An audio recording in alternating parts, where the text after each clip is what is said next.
আর Australia যেটা কথা বললেন ভাই, কালকে বাঁচবো কি বাঁচবো না সেটারই কোনো ঠিক নেই ইনশাল্লাহ। যদি শান্ত যেটা বললেন যে হ্যাঁ অবভিয়াসলি মার্শাল্লাহ ও খুবই ভালো ব্যাটিং করছে। আমি যখন ক্যাপ্টেন ছিলাম হয়তো আমার কাছে ব্যাটসম্যান ছিল, বাট 20 উইকেট নেওয়ার মতো এরকম 4জন বোলার ছিল না, আমার কাছে হয়তো এক বোলার 2জন ছিল, তো আমার জন্য ডিফিকাল্ট হয়ে যেত। বাংলাদেশ টিম ইনশাল্লাহ এমন একটা পর্যায়ে এখন আছে এবং ইন ফিউচারেও যাবে। আমার ইনশাল্লাহ মনে করি যে ওইরকম সার্ভিস দরকার হবে না। আমার কাছে মনে হয় এখন কম্পারেটিভলি আপনার উইকেটের চাইতে আমার মনে হয় ওয়েদারটা একটা বড় চ্যালেঞ্জ।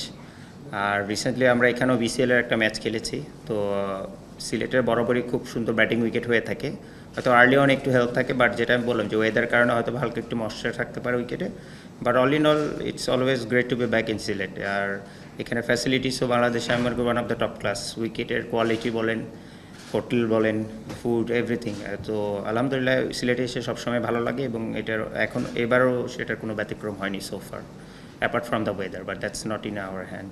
এক্সপিরিয়েন্সের দিক থেকে আমি মনে করবো যে বোলিং ডিপার্টমেন্টে একটু ল্যাকিংস ছিল, যেটা হ্যাঁ এখন হয়তো বলতে পারে যে হ্যাঁ পেস বোলাররা আমাদের ইয়াং, বাট আমি ইয়াং শব্দটা ওই দিক থেকে বলি না যে আপনি টেস্ট খেললে এক্সপিরিয়েন্স হয়ে যাবে, it's not like that. But আপনি যদি সোফার রানাকে দেখেন, ও কিন্তু অনেক বছর ক্রিকেট খেলছে। টেস্ট ক্রিকেট হয়তো নতুন, বাট ও কিন্তু ফার্স্ট ক্লাস বলেন, ন্যাশনাল টিমে বলেন, অন্য লেভেলে বলেন, ও ক্রিকেট খেলছে। তো এই এক্সপিরিয়েন্সের দিক থেকে বলবো যে আমি টেস্ট স্পেশালি আমাদের বোলিং ডিপার্টমেন্টটা 20 উইকেট নেওয়ার ক্ষমতা আগের চেয়ে এখন অনেক বেটার। তো যে কোনো কন্ডিশন, স্পিনাররা তো বরাবরই আমাদের সবসময় ভালো ছিল, বাট যখন আপনার বোলিং ডিপার্টমেন্টে এই অস্ত্রটা অ্যাড হয়ে যায় তখন ডেফিনেটলি আমার মনে হয় যে আমরা যদি ব্যাটসম্যানরা কনসিস্টেন্টলি ভালো খেলতে পারি, যেটা কিনা লাস্ট আমি মনে করি যে 3-4 বছর খুব ভালো হচ্ছে টেস্ট ক্রিকেটে, তো সেই দিক থেকে বলবো যে এটা একটা ব্লেসড এবং ক্যাপ্টেনের জন্য এটা বড় একটা স্বস্তির বিষয়। যেটা আমি যখন ক্যাপ্টেন ছিলাম হয়তো আমার কাছে ব্যাটসম্যান ছিল, বাট 20 উইকেট নেওয়ার মতো এরকম 4জন বোলার ছিল না, আমার কাছে হয়তো এক বোলার 2জন ছিল, তো আমার জন্য ডিফিকাল্ট হয়ে যেত। বাট আমার পরেও যারা করেছেন এটা হতো। বাট এখন আমি একটা জিনিস বলতে পারি যে আমাদের ব্যালেন্সড এবং আমাদের ভ্যারাইটিটা অনেক, যেটা কিনা যে কোনো একটা টেস্ট টিমকে আপনি যে কোনো কন্ডিশনে, সেটা স্পিন হোক, পেস হোক, স্পোর্টিং হোক, তো সেখানে রেজাল্ট বের করতে আপনার সুবিধা করে দেবে। জাস্ট আমাদেরকে এক্সিকিউট করতে হবে পার্টিকুলার ওই 5টা দিন। সো সেই দিক থেকে বলবো আমি করি যে ইম্প্রুভমেন্টটাই সোফার ইজ ভেরি গুড, বাট সবচেয়ে মোর চ্যালেঞ্জিং যেটা কনসিস্টেন্সিটা। তো আমার মনে হয় যে অ্যাজ এ টিম আমরা যদি এটা কনসিস্টেন্ট হইতে পারি next over the 2-3 years, I think then test টিমে আরও একটা ভালো পজিশনে যাবে।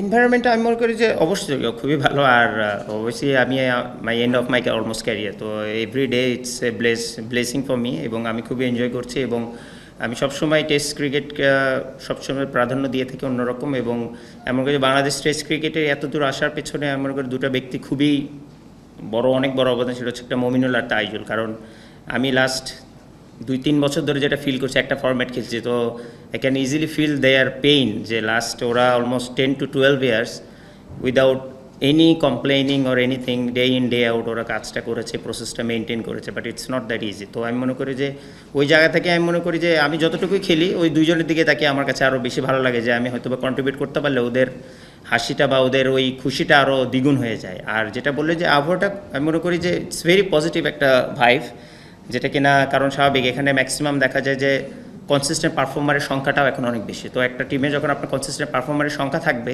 তখন দেখা যায় যে ওখানে যে কোনো চ্যালেঞ্জ আসলে সে হ্যান্ড রাইজ করে এবং সে ওটাকে চ্যালেঞ্জটা নেওয়ার জন্য, মোকাবেলা করার জন্য প্রস্তুত থাকে। তো আমি মনে করি যে এইটা একটা বড় চেঞ্জেস লাস্ট 6-7 বছরের জন্য। যেটা বললে যে প্রিপারেশন, এটা আসলে যার যা ইন্ডিভিজুয়াল থিং, বাট যেটা আমার জন্য অ্যাপ্রোপ্রিয়েট হয় বা যেটা আমার জন্য প্রিপারেশনে আমাকে যেটা কনফিডেন্স দেয়, সেই দিক থেকে আমি চেষ্টা করি আমার প্রসেসটা যেন মেনটেন করা যায়। সো সেই দিক থেকেই করা। কারণ অ্যাজ এ টিম যখন আপনার ট্রেডিং করে সাহেব, ওখানে 15টা ছেলে থাকে বা 15টা প্লেয়ার থাকে, তাদেরকে এট এ টাইম ওই জায়গাটায় অ্যাকোমোডেট করা যায় না। তো এই জন্য আমি একটু এক্সট্রা সময় একটা বের করি, যেটা যেন আমি আমার মতো করে একটু করতে পারি।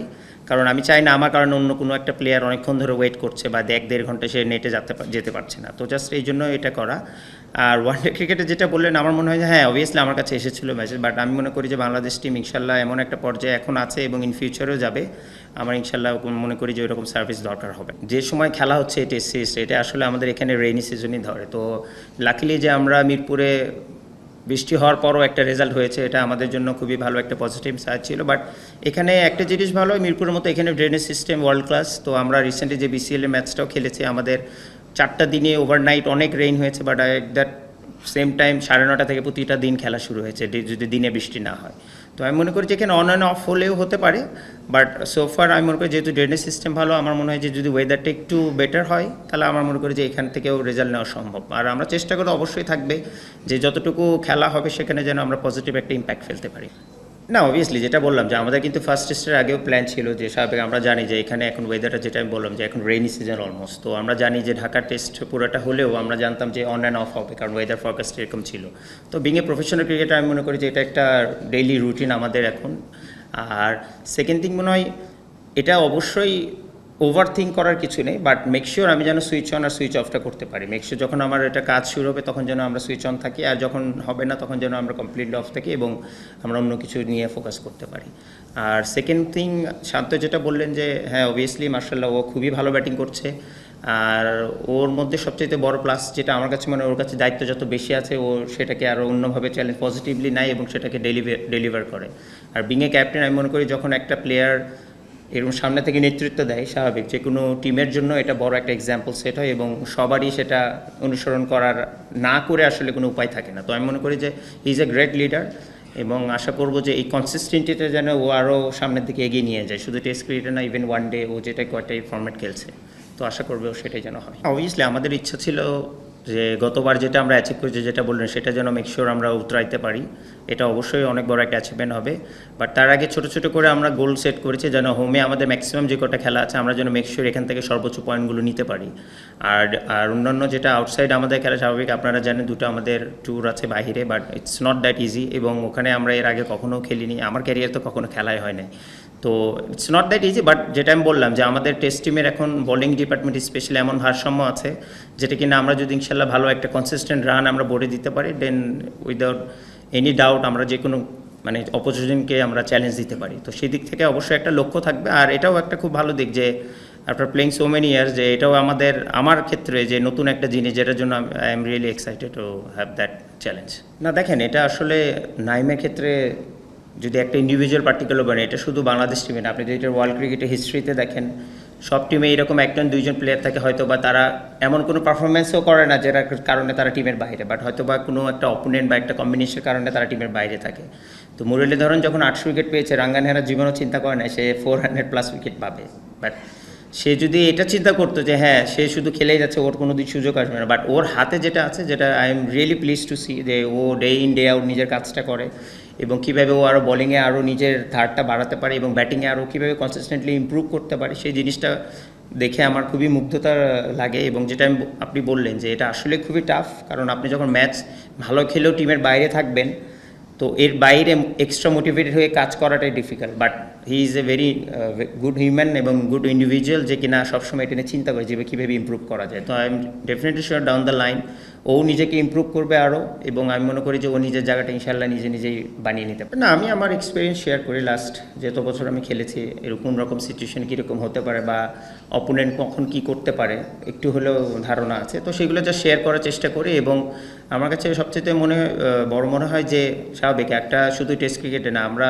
লাস্ট মমিনুল বলেন বা ইয়াং এখন অমিত বলেন, আমরা লাস্ট অলমোস্ট 25-30 বছর ধরে সবাইকে চিনি এবং কোনো না কোনো প্ল্যাটফর্মে আমরা একসাথে খেলেছি, সেটা ইন্টারন্যাশনাল ক্রিকেট হোক, ডোমেস্টিক হোক, ফার্স্ট ক্লাস হোক। তো আমাদের সবার বোঝাপড়াটা একটু অন্যরকম ভালো অন্য দিকের তুলনায়। তো সেই দিক থেকে বলবো যে ওই দিক থেকে আমার এক্সপিরিয়েন্সটা শেয়ার করার চেষ্টা করে, আর ওরা যেটা ওদের জন্য হয়তো বা লাগে সেটা ওরা নেওয়ার চেষ্টা করে, আর যেটা লাগে না হয়তো বা সেটা ওরা চেষ্টা করে ডিফারেন্টভাবে। বাট আমার দায়িত্ব যে এক্সপিরিয়েন্স আমি গ্যাদার করছি ডেফিনেটলি সেটা যেন টিমের মধ্যে হেল্পফুল হয় এবং ইম্প্যাক্টফুল হয়, সেটা নিজেকে আমার কাছে মনে হয় যে খেলাটা এমন জিনিস যে আপনি যেটা আপনার রুটি রোজগার, এটার সাথে তো আপনি বিট্রেট করতে পারবেন না। আর এটা এমন একটা জিনিস না যে আপনি একদিন মন ভালো লাগলো, আপনি সকাল 6টা থেকে রাত 10টা পর্যন্ত কাজ করলেন, আরেকদিন মন ভালো লাগলো না, আপনি সারাদিন ঘুমালেন। It's not like that. আপনারা যেরকম নিজেদের একটা জার্নালিজম করেন, আপনাদেরও একটা এথিক্স আছে, আপনাদেরও একটা রুলস রেগুলেশনস আছে, আবার যারা অফিসে চাকরি করে তাদেরও কিন্তু রুলস রেগুলেশনস আছে। তো আমি মনে করি যারা প্লেয়ার বা যারা প্রফেশনাল অ্যাথলিট তাদেরও একটা রুলস এবং রেগুলেশনস এবং ডিসিপ্লিন আছে। তো আমি মনে করি সেটা তারা যতদিন মেনটেন করতে পারবে, অবভিয়াসলি যেটাতে আপনি ইনভেস্ট করলে শ্রম, আপনার মেধা, আপনার সব কিছু ইনভেস্ট করলে সেখান থেকে রিটার্ন পাবে না। সেখানে যদি কেউ এটা না করে যদি থাকে, এটা তার সাথে বড় বোকা আর কেউ নাই। তো আমার মনে হয় যে তারা এই জিনিসগুলো এখন আস্তে আস্তে বুঝতেছে আরও বেটার। এবং আপনি যদি খেয়াল করেন, আমি যখন ইয়াংকালে শুরু করেছি, আমরা ধরেন বছরে ম্যাক্সিমাম 3 থেকে 4 মাস ইন্টারন্যাশনাল ক্রিকেট খেলতাম, ইভেন ডোমেস্টিক সহ মিলে 5 মাস। বাট এখন all over the world almost 10 to 11 মান্থসও আবার বিজি থাকতে হয় ইন্টারন্যাশনাল ডোমেস্টিক। তো সেই থেকে বলবো যে একটা প্লেয়ারের জন্য ডিসিপ্লিন লাইফ বা একটা অ্যাথলিটের জন্য নিজের ফিটনেসটা যে কত ইম্পর্টেন্ট সেটা ওরা রিয়েলাইজ করা আরও শুরু করেছে, এবং আমি প্লিজ টু সি দ্যাট যে আমি যাওয়ার আগে ইনশাল্লাহ এমন একটা এনভায়রনমেন্ট আরও একটু করে দিতে চাই, সো দ্যাট এখান থেকে যেন নেক্সট জেনারেশন যারা আসবে এটাকে যেন আরও উপরে নিয়ে যেতে পারে। আর অস্ট্রেলিয়ার যেটা কথা বললেন ভাই, কালকে বাঁচবো কি বাঁচবো না সেটারই কোনো ঠিক নেই। ইনশাল্লাহ যদি যাই ইনশাল্লাহ, তাহলে ডেফিনেটলি যেটা আমি বললাম যে আমার ক্যারিয়ার তো কখনো খেলার সুযোগ হয় নাই, আমি কোনো বাইল্যাটারাল সিরিজও ওখানে খেলি নাই বা টেস্টও খেলে নাই। যদি হয় ইনশাল্লাহ, যদি আল্লাহ কপালে রাখে, definitely I will be more than happy to serve for my. দেখেন না, আপনি যদি অ্যাজ এ হোল টিম বলেন, এর আগেও অনেক গ্রেট ইন্ডিভিজুয়াল প্লেয়ার্স আমাদের টেস্ট টিমে খেলেছে, বাট ওভারঅল আপনি যদি বলেন হ্যাঁ কনসিস্টেন্সির দিক দিয়ে যদি আপনি খেয়াল করে দেখেন, ডেফিনেটলি এখন যে টেস্ট টিমটা খেলছে অবভিয়াসলি মোর কনসিস্টেন্ট দেন এভার। কারণ আমরা আগে হয়তো বা টেস্ট টিমে যেরকম রেজাল্ট হতো, ধরেন আমরা এক বছরে 2-3টা টেস্ট খেলতাম, এভারেজে হয়তো বা 3টা ম্যাক্সিমাম। তো তখন যে কোনো পর্যায়ে আপনি যখন এরকম লেন্দি প্রসেসে টেস্ট খেলবেন, এটা রেজাল্ট করাটা ইটস ভেরি ডিফিকাল্ট। তো সেই থেকে বলবো যে এখন যেহেতু বছরে আমরা 8টা-10টা খেলি, ইভেন এভারেজ হয়তো 6-7টা খেলি, তো এখন দেখা যায় যে it's comparatively easy rather than আগের থেকে। তো সেই দিক থেকে বলবো যে এখন যারা আছে তারা এক্সপিরিয়েন্স, স্পেশালি ব্যাটসম্যানরা, তো সেদিক থেকে বলবো তারা তাদের প্ল্যান এক্সিকিউট করছে, তারা পারফর্ম করছে। যেটা আমি বললাম যে একটু আগে, যে পারফর্মারের সংখ্যাটা অনেক বেশি। তো এই কনসিস্টেন্ট পারফর্মারের সংখ্যা যখন একটা টিমে 5 থেকে 7-8জন হবে, সেই টিমটা যে কোনো ফর্মেটই হোক তারা ভালো করবে।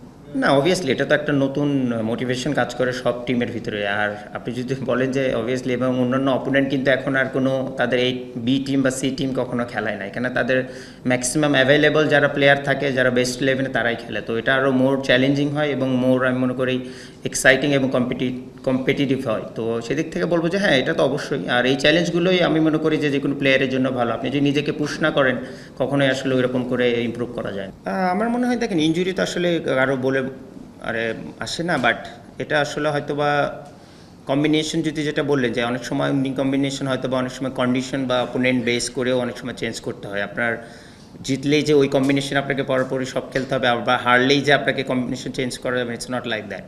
তো আমার কাছে মনে হয় যে এটা টিম ম্যানেজমেন্ট এবং ক্যাপ্টেন আছে, তারা ডিসাইড করবে। বাট যেটা আপনি বললেন যে ইনজুরির সাথে আসলে কিছু করা যায় না, বাট কয়েকদিন আগেও তো আপনারা 2টা ওপেনারের কাউকেই চাচ্ছিলেন না, যারা নাকি 2 ইনিংস রান করে নাই। বাট আমি মনে করি না, তারা দে আর ভেরি ক্যাপেবল, এবং আমি মনে করি তারা যদি এই টেস্টে অ্যাভেলেবেল হতো, তাহলে ডেফিনেটলি আমার মনে হয় যে অবভিয়াসলি তারা আগে যেরকম পারফর্ম করেছে তারা সেভাবে পারফর্ম করতো বাংলাদেশ টিমে। হ্যাঁ, সুযোগ তো করেই দিল। এখন যেটা বললেন যে এত বছরে ডাকেটে এখন ডাকতেছে, এবং এই বছর যেহেতু ট্যুর আছে, তো এটাও আমাদের জন্য একটা চ্যালেঞ্জ। আমি মনে করি it not gonna be easy, but যেটা বললেন যে আমাদের একটা অপরচুনিটি তো অ্যাটলিস্ট আছে যে আমরা কিছু ভালো রেজাল্ট যে লাস্ট 3-4 বছর করছে টেস্ট টিম, সেটাও একটা দেখানোর সুযোগ। তো অবভিয়াসলি আপনি যেটা বললেন, আমাদের স্পেশালি যেহেতু ওখানে কন্ডিশনটা একটু ডিফারেন্ট থাকে, পেস বলার ফেভারেবল থাকে, তো আমাদের পেস বলারও অনেক এক্সাইটেড। তারা ইনশাল্লাহ আশা করছি তারা সুস্থ থাকবে, মোস্ট ইম্পর্টেন্ট, এবং তারা তাদের বেস্ট ফর্মে যদি থাকে ইনশাল্লাহ আমরাও তাদেরকে টাফ টাইম দিই। না, আমাদের ফার্স্ট ক্লাস স্ট্রাকচার এখনও খুব বেশি যে উন্নতি হয়েছে সেটা না। আমি মনে করি যে এখানে আরও অনেক কিছু কাজ করার আছে। যেরকম আপনার নর্মাল ফার্স্ট ক্লাসে, আমি যদি একটা সিম্পল উদাহরণ দিই, আপনার ফার্স্ট ক্লাসে NCL বলেন বা BCL-এ 4 ডে বলেন, আপনি যে 6 mm ঘাস রাখলেই যে আপনার ওখানে স্পোর্টিং উইকেটে, কারণ ওয়ার্ল্ডের সব জায়গায় 6 mm ঘাস দিয়ে কোনো দিনও ক্রিকেট খেলা হয় না, যেটা আমি যতদূর জানি।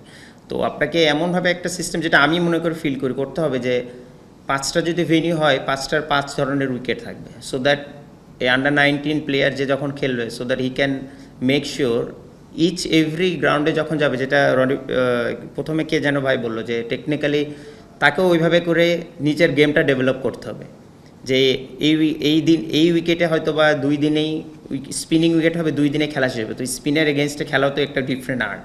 দেন আবার যখন 6 mm আরেকটা গ্রাউন্ডে যাবে, তখন ওইভাবে কীভাবে পেস বলটা ডিফারেন্ট করবে। দেন আবার আরেকটাতে যাবে যখন ফ্ল্যাট উইকেট হবে, মেক শিওর সে 250 জায়গায় কীভাবে একদিনে 400 রান করতে পারে, সেই অ্যাবিলিটিটা নিচের ভিতর আনতে হবে। তো আমার মনে হয় যে এইরকম যদি প্ল্যান করে রিলেটেড করা যায়, দেন ডেফিনেটলি আমাদের ফার্স্ট ক্লাসটা আরও একটু গ্রো আপ হবে। দেন রাদার দেন ডিফারেন্ট চ্যালেঞ্জেস আসবে, রাদার দেন আপনি জানেন যে প্রথম দিকের 2-3টা ম্যাচ স্বাভাবিক ফ্রেশ উইকেট থাকবে, 6 mm থাকবে, এরপর আস্তে আস্তে ওগুলো উইকেট ফ্লাইট হতে থাকবে। সো ইটস গতানুগতিক এরকম করলে আমার মনে হয় না it's gonna be good effect. না, পাকিস্তান টিম আমি মনে করি যে অবভিয়াসলি তারাও তো স্ট্রাগল করছে। তারা তো অবভিয়াসলি T20 বলেন, 1 ডে বলেন বা টেস্ট, সব ফর্মেটেই তারা অনেক দিন ধরে স্ট্রাগল করছে, স্বাভাবিক। তো সেই থেকে বলবো যে এমন না যে তারা খারাপ খেলছে দেখে আমরা জিতছি, আমরা কনসিস্টেন্টলি ভালো খেলছি তাদের এগেইনস্টে, এই জন্য আমরা জিতছি।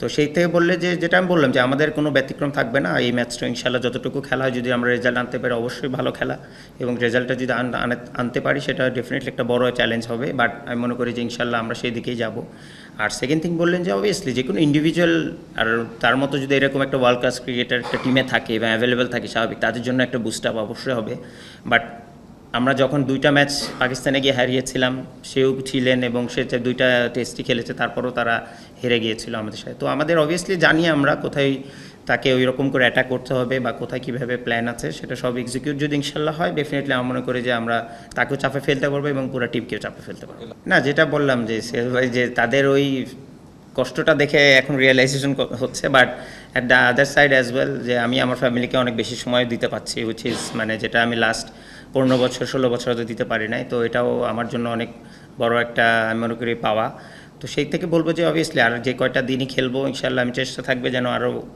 আমি যেন নিজেও কন্ট্রিবিউট করতে পারি এবং আরও যেন বাংলাদেশ টেস্ট টিমকে স্পেশালি আরও কিছু ভালো দারুণ জয়ের মুহূর্ত দিতে পারি যেটা কিনা আমার অবসরের পরে সেটা নিয়ে যেন একটু হলেও গর্ব করতে পারি it's very tough question but যেটা নাহিদ রানার সম্পর্কে যদি বলি যে ওকে আমি ফার্স্ট ক্লাস থেকেই চিনি আমি রাজশাহীর হয়ে যখন লাস্ট খেলেছিলাম আমি লাস্ট 2 বছর অবশ্যই সিলেটে হয়ে খেলি বাট রাজশাহীর হয়ে আমি লাস্ট যে বছর খেলেছিলাম আমি 4টা 4 ডে খেলেছিলাম তো তখনই আমি নাহিদ রানাকে দেখেছি এবং কাছে থেকে ওকে দেখা এবং ওর সাথে খেলা তো তখন থেকে আমার একটা জিনিস খুবই ভালো লেগেছিল ও এবং আমি জানতাম যে ইনশাল্লাহ ও ইন ফিউচারে ন্যাশনাল টিমে অবশ্যই খেলবে বাট তখন থেকে যে ওর শেখার যে আগ্রহটা বা ওর নিজেকে যে ইমপ্রুভ করার যে ইচ্ছাটা এটা কিন্তু নর্মালি কোনো ইয়াং প্লেয়ারের মধ্যে খুব কম থাকে আবার কারো হয়তো বা থাকে বাট সে হয়তো বা নিজে থেকে ওটা বলতে চায় না একটু হয়তো বা সংকোচ বোধ করে বাট একটা দিক ওকে আমি দেখেছি যে ও কখনো এটা করতো না ও আমাকে বলেন বা ওখানে তখন ফরহাদ ভাই ছিল ফরহাদ হোসেন ছিল জুনায়েদ সিদ্দিক ছিল অমি ভাই ছিল অনেক সিনিয়র প্লেয়ারও ছিল তো সবসময় তাদের সাথে কনস্ট্যান্টলি পুশ করা যে ভাই আমি আরেকটু করলে কি হয় বা এটা কি করলাম লাইফস্টাইলটা কেমন এরকম তো এটা একটা মানে ইয়াং প্লেয়ারকে দেখে আমি আই ওয়াজ রিয়েলি সারপ্রাইজ এবং I was really happy to see that তো তারপরের 2 বছর আমি খেলিনি বাট রাজশাহীতে বাট তারপরে ওর যে গ্রোথটা হয়েছে তো এটা দেখে আমি কখনোই সারপ্রাইজ হয়নি কারণ ওইটা আমি দেখে যখন আমি বুঝতে পেরেছি যে না ওর এই ইচ্ছাটা আছে ইভেন এখনও ও এত ভালো করার পর ও যেভাবে থিঙ্কিং করে একটা পার্টিকুলার ব্যাটসম্যানকে নিয়ে বা ওর ওয়ার্ক এথিক নিয়ে বা ওর খাওয়া দাওয়া নিয়ে তো which is a very good sign যেগুলো একটা ইয়াং প্লেয়ার যদি এরকম হয় না তাহলে আসলে টিমের এনভায়রনমেন্টটা ডিফারেন্ট হয়ে যায় আর যেটা বললেন যে ভাই আমি চেষ্টা করব যে আমি ছাড়ার আগে যেন অ্যাটলিস্ট আরও 2-3টা প্লেয়ার যেন ওই জায়গাটায় থাকে সো দ্যাট বাংলাদেশ টিম যেটা বললেন যে হ্যাঁ আপনারা হয়তো বা অনেকে বলতে পারেন যে ওয়ানডে টিম আমরা 3-4 জন চলে যাওয়ার জন্য ওই জায়গায় একটা গ্যাপ সৃষ্টি হয়েছে বাট আমার কাছে মনে হয় যে গ্যাপ সৃষ্টিটা তখনই হয় যখন আপনার এনাফ নিচে হয়তো বা এই টিম বা এইচপি বা এই লেভেলে হয়তো বা ওইরকম করে কম্পিটিটিভ ট্যুরস হয় না বা খেলা হয় না তো মেক শিওর এখন যারা ওই জায়গাটায় আছে তারা যেন এনাফ ম্যাচ খেলে এবং এনাফ মানে কোয়ালিটি ম্যাচ খেলে সো দ্যাট তারা যখন ওই জায়গাটায় ঢুকে যাবে মেক শিওর তারা যেন নেক্সট 10-15 ইয়ার্স যেন এরকম সার্ভিস দিতে পারে বাট নাম বলাটা একটু ডিফিকাল্ট বাট এখন আমি যে আমার মানে আমাদের টিমে আছে আই এম রিয়েলি হোপফুল এবং আমি মনে করি ও যে টাইপের character he can be a very মানে bright future ahead of him but if he is keep working on it না ভাই এরকম আপাতত কোনো গোল নাই কালকের ম্যাচও শেষ হয়ে যেতে পারে আবার বাকিটা উপর আল্লাহ জানে আমি চেষ্টা করি প্রতিটা ম্যাচ যেটা আমি বললাম যে ভাই দিয়ে মানে মৃত্যুর আগে লাস্ট কয়েকটা দিন বেঁচে থাকারই খুব ইচ্ছা তো বেঁচে থেকে যে কয়টা মাঠে দিন কাটাতে পারি এই ইচ্ছাটাই আছে এখন ছাড়বো বা কবে ছাড়বো এটা আসলে এখন ওইরকম করে ডিসাইড করে নাই বাট ইনশাল্লাহ খুব ভালো সময় থাকতে ইনশাল্লাহ ছেড়ে দেবো আর আরেকটা যেটা বললেন যে অবভিয়াসলি এটা তো অনেক বড় একটা স্বপ্ন যে অস্ট্রেলিয়া মাটিতে গিয়ে অস্ট্রেলিয়া এগেনস্টে টেস্ট খেলা আর নাই জানার মতো যদি এরকম একজন স্পিড স্টার থাকে আর সাথে সাথে আমি মনে করবো শুধু ও না আমাদের তাসকিন বলেন শরীফুল বলেন আমাদের যে 8-10 জন কোর পেস বলেন একটা অ্যাটাক আছে তো আশা করবো তারা সুস্থ থাকবে এবং হোপফুলি তারা সেই ডেলিভারিটা করবে ইনশাআল্লাহ থ্যাংক ইউ